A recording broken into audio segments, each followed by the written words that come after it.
Well, welcome back to the Cordell and Men's Divorce Podcast. I'm Scott Trout, CEO and managing partner of Cordell and Cordell.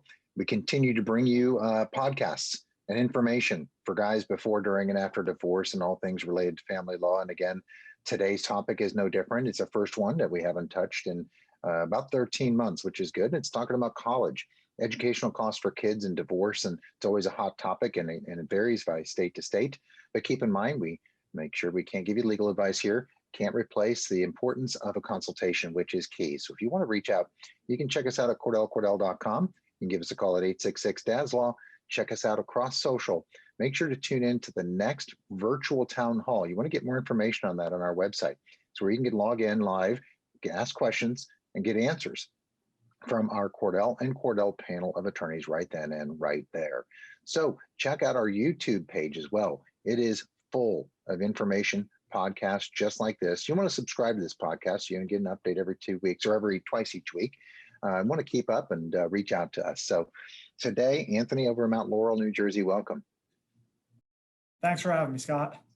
So college costs, I know in my practice, it's Missouri changed its laws. Gosh, it's probably been sometime in the 90s when we started making college education and the allocation of those costs required for divorcing parents. And I know it went up to the Missouri Supreme Court. There was all these challenges, because guys are thinking, well, I don't want to, and what's the situation? So maybe we can talk a little bit about your perspective in Jersey, what's going on and what are the rules there? And we'll just keep on going down the list and talk a little bit about what guys should be expecting. Sure. So in New Jersey, similar to your area, in 1982, the court did allocate each parent to have some responsibility towards college contribution. In New Jersey, there's 12 factors. I'm not going to go through each factor because we don't have enough time, but there's 12 factors that the court considers. One of the major issues I deal with college contribution, and I'm sure many attorneys do, is parents who get divorced when their children are of a young age don't think college contribution or tuition is relevant. And they say, okay, we'll put it off. Well, unfortunately, the way the factors are structured, putting it off opens you up to being responsible for some, if not all, of the college contribution. And for example, I had a client, they were married, had kids in the mid-90s. Their agreement just said both parties are responsible and it would be based off their percentage share when the child attends college. Yeah. In 1999, college was $10,000. In 2019, college is what, $30,000, $40,000, $50,000? Yeah. Making that type of commitment up front, I don't know if I was going to do it. I try to say, let's put in the agreement what you're willing to contribute. Mm-hmm. And that's kind of the first issue I normally deal with is when the children are so young, clients don't want to press the issue because they want to make it as quick, peaceful, cost efficient as possible, and they don't want to deal with the hypotheticals. Yeah, it's a big decision, and I know it's in Missouri, for example. The courts aren't requiring you to do it right away. It is, someone can come back and modify, if you specifically or particularly if you have young kids. But I think you're right that, there's a lot of decision making. It's, you got to understand what your income is. Or your income going to go down? Maybe you're responsible for more than 50%. I mean, a lot of cases here in Missouri, you see just 50-50. But I guess the question for Jersey is, do they limit it like here in Missouri? You get in-state tuition for 8 semesters. Is that what it is in New Jersey? So in New Jersey, it's kind of a multi-layered analysis. So the courts in New Jersey have required children to be responsible for a share. So if the child's working, they may be responsible for 5-10%. In terms of how long that obligation is going to last, whether it's 8 semesters, 12 semesters, 14 semesters, it's kind of fact sensitive. I know there's 2 cases that come to my mind that the parties were required to contribute to graduate school. So that even expanded post-undergrad. Wow. The 2 of the factors also, they consider the party's ability to pay and the child's ability to pay. And one of my frustrations with those 2 factors is the party's ability to pay is always going to be greater than the child's ability to pay. Parties are working full-time or have the ability to work full-time. Children don't. So in New Jersey, the percentage based, deciding the percentages for each party's share, it's not always 50-50. In New Jersey, we have child support guidelines, which display each party's percentage share of the income. For example, if their combined income's 100,000, one party earns 70, the other party earns 30. Normally, courts are prone to say, okay, you're responsible for 70%, the other party is responsible for 30% because your incomes represent that share. In college, that's not always definitive because there's other factors that go into it that child support doesn't calculate. Right. It's interesting with the mention that kids are responsible for a percentage. I think that's huge. Missouri, you just wouldn't see that. You just typically see the parents are responsible. I think that's just a huge addition. There are certain responsibilities, and I think overall, when we think about young kids, what comes to mind is, like we say with everything, guys, have a conversation. Don't let this be a surprise when you're halfway through the case or all the way near the end, and all of a sudden you hear something that suggests, hey, I got to pay college costs. I mean, it is a conversation. It's also negotiation. You want to start thinking about, I can tell you in Missouri, we've delayed that decision for a number of reasons. We felt our clients' income was at its peak. It was only going to go down as they approached retirement age, even when the kids were in college. So it made more sense to wait. Even in the toughest of times, there are usually opportunities for relief. Many husbands and dads listening now are struggling to stay current on alimony and child support orders. You should know that this crisis may allow you to modify your support obligations, but time is of the essence. If you're a guy needing help right now, not someday when things are back to normal, call us at Cordell and Cordell. This is what we do.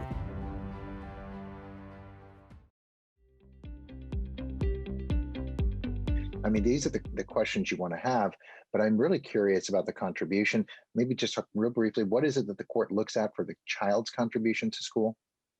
So it kind of gets factored into the parents' factors as well, but if the child has the ability to work, normally if they're in school full time, at least in New Jersey, in my experience, they're saying, okay, the child can work 10 to 20 hours at a minimum wage job that's $200 to $400 a week, depending on taxes and all the other financial information. So they may say, okay, well, if the child's able to earn $1,000 a month, they should contribute $500 a month to their college costs. And over a 12-year period, it could be $5,000 or $10,000, depending on how much they're earning. So the court may say, okay, if your tuition's $40,000, we're going to take $5,000 off the top and say that's the child's share. And the remaining 35, they could say, okay, now that's up to the parent. So they do require the children to have some stake in the game, but that, I will be honest, that is kind of the minority of cases I've seen. Normally it's more the parents are responsible because, like I said, two of the factors are who has the better ability to pay. What's the party's financial abilities? What's the child's? And I've never seen a case where the child's out earning their parents when they're in college. Right. The interesting thing, and I want to talk about whether you can bargain away your obligation in New Jersey. For example, in Missouri, if both parents don't raise the issue, you can enter in a divorce and not reference it whatsoever. And perhaps the parents just don't do anything throughout the child's minority, meaning, until they reach the age of emancipation. So it is possible, at least in Missouri, that guys can go and never be obligated to pay, which I think is really interesting because sometimes we don't raise the issue or sometimes we do. We just know what's going to happen in the future or where the child is. And there's all kinds of factors I want to talk about in a minute. But in Jersey, can you negotiate your way with maybe more property to get out of the college education expenses if that's at issue? So under the case law, you can't. I've seen cases and I've had cases where they do. A party will say, I'm going to waive my alimony right, but you're responsible for college contribution. I'm always strongly against that. And if a client wants to do that, I have numerous conversations, numerous letters, making sure they understand because child support or college contribution in New Jersey is similar to child support. It's the right of the child. You can't bargain away something that's not technically your right. And there's two well-known cases in New Jersey. I believe one made it up to the Supreme Court level where the child sued their parents because their parents were like, nope, we agree not to pay or we don't want to pay. And the court said, no, you have an obligation. And one of the cases where the party said, I'm going to bargain my right away and get a gain in other areas in equitable distribution. And the court said, no, you can't. That's the right of the child. Mom and dad can't bargain away the right of the child. And that presents issues just in equitable distribution generally in divorce because a party can come to us 20 years after the divorce and say, I waived alimony, so I didn't have to pay college contribution. And now I'm paying college contribution and I never got alimony. Yeah. And now they're basically at a lot worse of a position than they would have been if they just would have went with the standard, take the alimony and pay a college contribution. Yeah. And some of it you can't go back on. So, in Missouri, there's very interesting rules about what I call breaks in service. You take a gap year, whatever it may be. What are the gap year rules? Can they go into graduate school? And I know you mentioned that briefly, which Missouri, you just wouldn't see. You have an age of emancipation and you're out, absent some sort of diagnosable, verifiable disability. It's over when it's over. And then the other rules too. But what about New Jersey? So in terms of the taking a year off in New Jersey, clients come to me all the time and say, hey, my child's emancipated, they stopped going to high school. Well, unfortunately, that's also fact sensitive. And there's case law that says even if they take a 6-month break, a year break, you may still be obligated. And there's some judges who say, look, kids are encouraged to take a 6-month break, take a year break, go work, see what you're really interested in before you make that $80,000 commitment to incur those, because most freshmen don't know what they want to do. And if they do, they may change. So that year hiatus from school, you could still be obligated to pick up your college contribution when they return. And in regards to the graduate school, I know normally in New Jersey, the cutoff is that 22, 23. So when they graduate undergrad, the child is deemed emancipated. But where it also becomes fact sensitive is depending on what the party's earning ability are, their assets, how much money they make, all those other fact sensitive questions, they could say, look, you're in a position to help and you're going to help. And I know there's one case in New Jersey where they were required to pay the graduate school post 23. I don't think it's frequent. I don't think it happens a lot, but it's just something where because of the factors, if it's not clearly stated, you leave yourself exposed. Yeah. In Missouri, their obligation for the child to continue to provide the grade reports every semester in order to be eligible. Is that something that's required in New Jersey? So that is something. So technically that'd be the non-custodial parent, because if they're not in the house, they're not apprised. If a custodial parent or the child is expecting the non-custodial parent to contribute to college, they need to be apprised of grades, class schedule, are they enrolled full time, all that information. And if the child doesn't want to provide it, or really that obligation's on the child because parents aren't privy to that information once the child gets over 18. The non-custodial parent then does have a potential argument of, I'm not contributing to something I'm not involved in. And one of the factors in the child and the college contribution is the relationship between the parent and the child. And the relationship's not there, that could also drive down what your responsibility is. Yeah.